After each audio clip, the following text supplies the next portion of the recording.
The most common type of solenoid acts as a linear actuator that retracts when electric current is applied.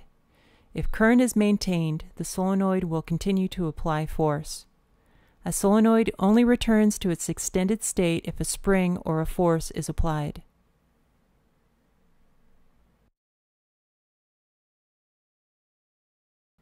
A solenoid consists of an electromagnet coil, a high permeability core like iron to direct the magnetic field, and a movable armature made of a similar iron. This is a disassembled solenoid from a pinball machine. A coil of enameled wire is wound around a plastic bobbin. There's a replaceable coil sleeve that protects the coil. A coil stop goes in one end of the coil. It concentrates the magnetic field and limits the travel of the armature. This is the armature that moves during operation. The entire assembly is held in a bracket that also helps direct the magnetic field. I've cut a pie section out of the coil so we can see the many turns of copper wire and the air gap between the armature and the coil stop. When current is applied to the coil, the armature is attracted to the coil stop.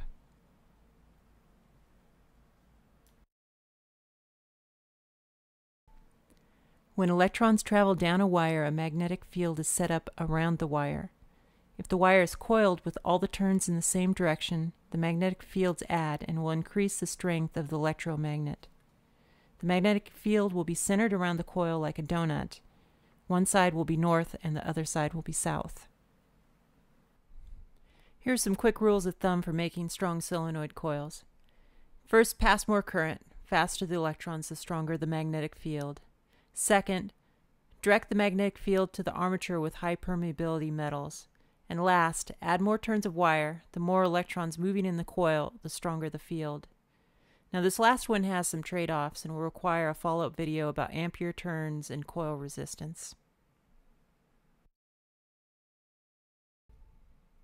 In this experiment, I've taped a small container to a solenoid. I will measure the current required to lift the container empty and then remeasure after adding ball bearings.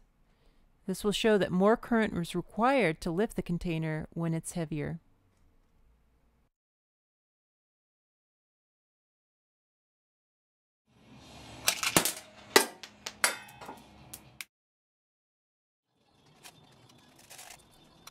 In this experiment, I will lift the container and reduce the current to a low level. Then I will load the container with ball bearings to show that the solenoid requires less current to hold a force when retracted. Well, that's all for this video, and I'm excited to be working with the folks at Intersil Semiconductor. We have a lot of fun projects planned, some pinball and some not. See you guys later.